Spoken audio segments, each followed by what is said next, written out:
Hello అండి, welcome to our channel. నేను ఈరోజు జీరా రైస్ చేస్తున్నానండి. దీనికి కావాల్సిన ఇంగ్రీడియంట్స్ చూసేద్దాము. ఫస్ట్ జీలకర్ర ఒక టూ టేబుల్ స్పూన్స్ తీసుకున్నాను. షాజీరా ఒక 1 స్పూన్ తీసుకున్నాను. తర్వాత గ్రీన్ చిల్లీస్ మనం తినే కారంకి సరిపడినంత.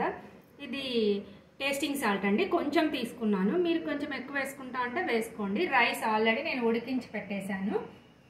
ఇప్పుడు ప్యాన్ వెలిగించేసి ఆయిల్ వేసుకుంటున్నాను. ఆయిల్ వేసానండి. ఆయిల్ ఒక 3 టేబుల్ స్పూన్స్ వేసాను. ఇది కొంచెం వేడి అయిన తర్వాత గ్రీన్ చిల్లీస్ వేస్తున్నాను. ఫస్ట్ గ్రీన్ చిల్లీస్ వేసి ఇవి కొంచెం వేగిన తర్వాత జీలకర్ర వేసుకోవాలి. జీలకర్ర కొంచెం వేగిన తర్వాత షాజీరా అలా 1 బై 1 వేసుకోవాలండి. జీలకర్ర వేస్తున్నానండి. జీలకర్ర కొంచెం వేగిన తర్వాత షాజీరా వేస్తాను. లాస్ట్లో టేస్టింగ్ సాల్ట్ వేస్తానండి. టేస్టింగ్ సాల్ట్ అనేది ఒక పించ్ వేస్తాను నేను, అంతే. ఏమంటే అది టేస్ట్ కోసం అంతే అండి. మీరు కావాలంటే కొంచెం ఎక్కువైనా వేసుకోవచ్చు. మళ్ళీ సాల్ట్ కూడా వేసేదే అండి. సింపుల్ ఇంగ్రీడియంట్స్, ఓన్లీ 3 ఇంగ్రీడియంట్సే అండి.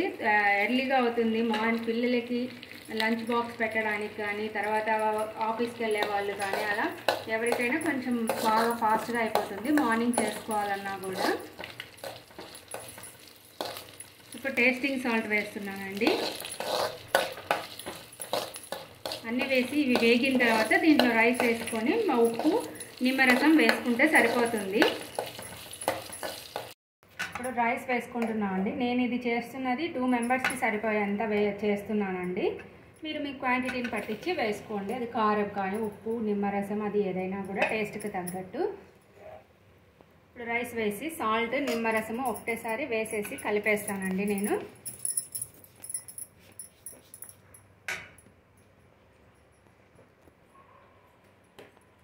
సాల్ట్ వేస్తున్నాను. టేస్ట్కి సరిపడా సాల్ట్ వేసుకోండి. మీరు గ్రీన్ చిల్లీస్ ఎలా వేసుకున్నారో అలా.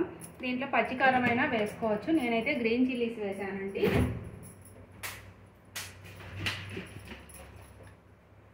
నిమ్మరసం వేస్తున్నాను. ఒక హాఫ్ లెమన్ పడుతుంది. ఒకసారి టేస్ట్ చేసి మళ్ళీ కూడా వేసుకోండి మీరు.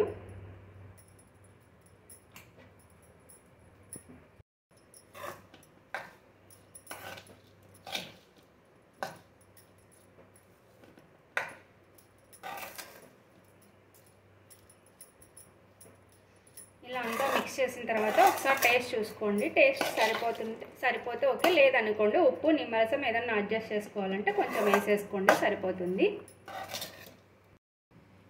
టేస్టీ అయిన జీరా రైస్ రెడీ అయిపోయిందండి. మీరు ఒకసారి ట్రై చేసి కామెంట్ చేయండి ఎలా వచ్చిందో. Thank you for watching.